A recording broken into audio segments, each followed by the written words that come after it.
I am walking through Rome with my heart on a string. It was an accident because I was actually on my way to Los Angeles, and I had taken a flight to Dublin, and it was a terrible flight. So I couldn't get onto the next long flight. So I just took a short flight. Ridiculous. Solves nothing, of course. But so I just came to Rome, and I sank into Rome, and it just whooshed me. People here still seem to, they have some freedom, and they are very self-possessed and very stylish, and they are outside always. So they live outside, and they have a joy of life. In LA, it's very controlled. Everything is very regimented, and people move around in a very regimented way. Whereas here, it's very idle and very spontaneous. There's something within the people that is very modern. They're very unleashed, and they are very much into developing themselves and making the best of how they look, always. Well, in the past, I think I was very narrow-minded. I think I was very closed, and I believed that England was the best place on the planet. And I would travel around Europe, and I would never be interested. But that was my state, that was my frame of mind. I was very, very closed. And I'm very embarrassed now because I was so blinkered. So in recent times I've changed, I've expanded, like everybody changes, and some people expand, some people don't. But when I came here over a year ago, it was almost like the very first time coming to this city, and the splendor, the humor, and the beauty I found mesmerizing. But admittedly, on previous visits I didn't see it because I was just so inward.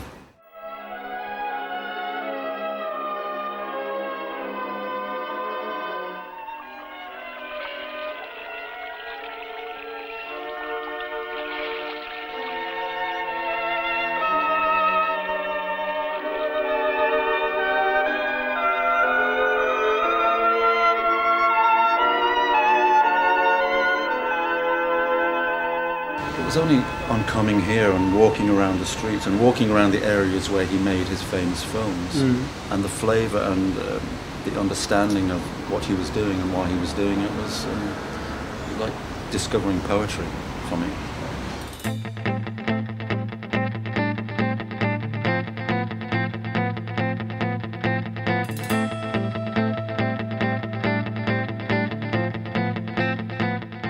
The English roots I have are inescapable. For better, for worse, they're inescapable. It is like being born Catholic. You carry it with you forever. There's not really much you can do about it if you want to.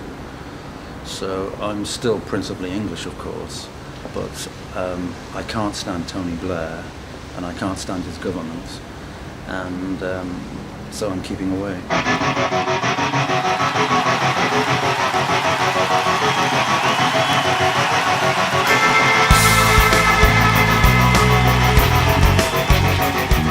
I prefer today because regardless of what you might think or regardless of what anybody might say, the level of interest now is stronger than ever before.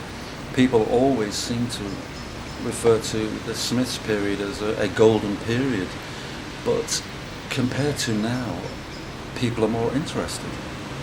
And so I'm very comfortable with Ringleader of the Tormentors, and I think to me it's so exciting now, whereas it wasn't necessarily in the past.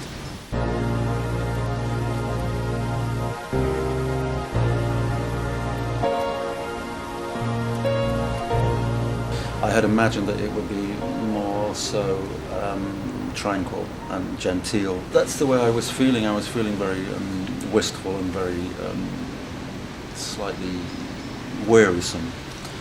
But when all the Italian components fell together and the new songs came together, and mostly in this city, then it developed itself as being very strong and confrontational, and we used more instrumentation.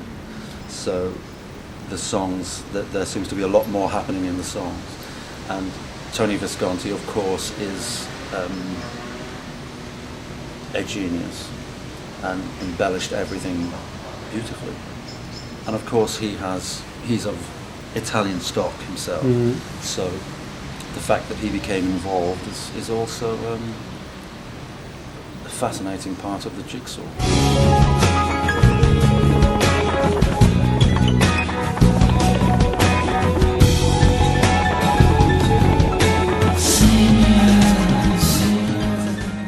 Johnny Marr and I had met him in the mid-80s to ask him to produce The Queen is Dead, and unfortunately he's passed. He said no, and but then he was almost going to produce a Your Arsenal album in the early 90s, my album, and it didn't happen. So he has always been a looming figure, and so when we heard that he was free and he was willing to come here, immediately I was so pleased, very pleased.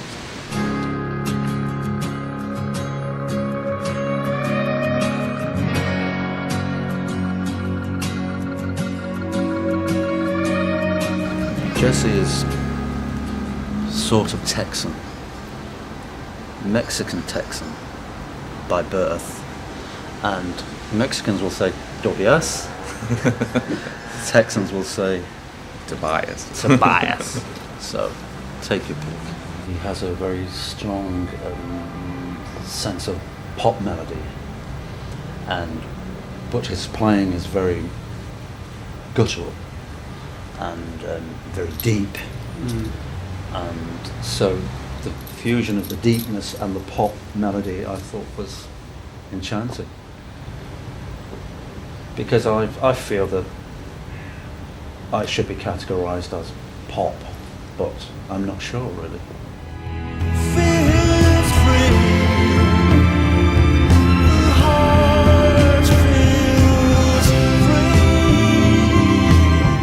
His participation was very accidental, and he was due to come to the studio, and often when he comes to the studio people will try and entice him in to join in, but he would never be interested, and the people at the studio said, forget it.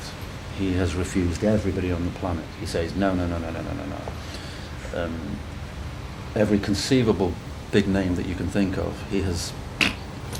So we passed him a song and he said yes, and then he brought in his 36-piece orchestra, and he was completely locked into his maestro, which was fascinating to watch.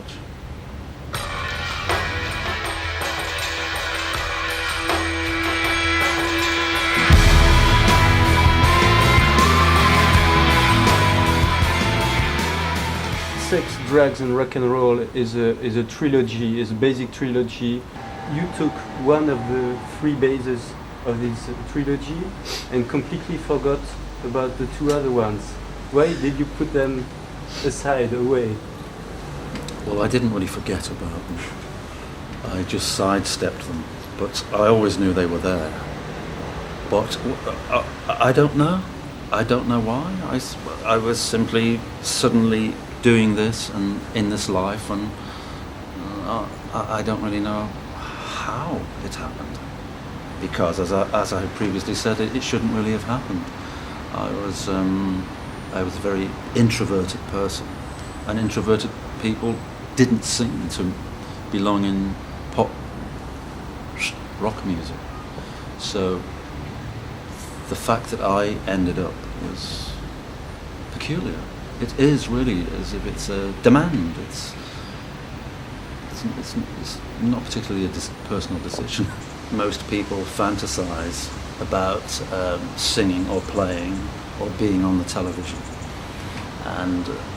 but I was equally sure that people like me couldn't make it, because I saw no evidence of it. Everybody in pop music was very brash and very sure of themselves and very sexy and aggressive, and I was the opposite to all of those things. But of course I'm not now. I always thought I was a very glamorous person, which is odd because I wasn't, but I thought I was, and that's more important than being glamorous. So I willed myself into existence, and previous to that moment I didn't exist.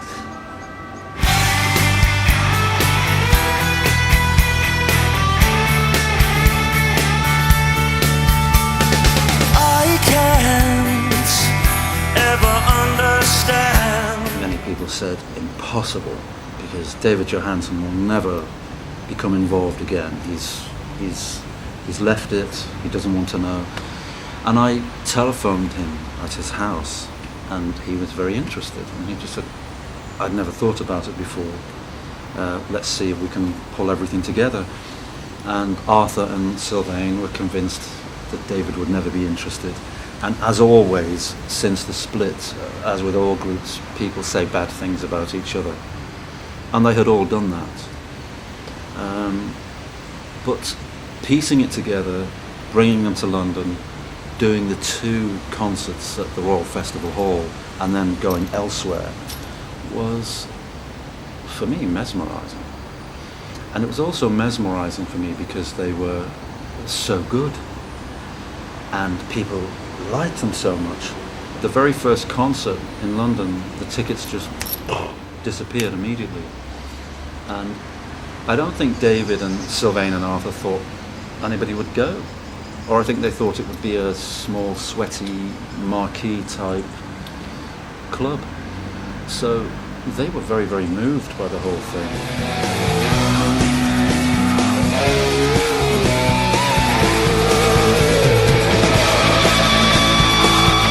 The situation leads me, and honestly, I've never made plans. I don't make plans. And I have no idea where I'll be in 2 weeks' time. I have no idea where I'll be this time next year. So, and I envy people who make plans with their lives and say, oh, well, I will marry, I will have 7 children, I will do this. I find it fascinating. I cannot make plans. I have no idea where I'll be, which is a good feeling mostly, and a queasy feeling occasionally, because we're all creatures of habit and we all like to sink into our own favourite chair. Please stand up and defend me in the future when all's well. Confront what you are afraid. A long time has passed, and if I was still the same, if I was still locked in the same mentality, then I'd be in terrible trouble. But time has passed, and these are good times for me. These are much better days. They couldn't be worse. And does it mean that all this unhappiness is really behind? Is Of something? course it doesn't. Of course not. What do you think I am? I am human.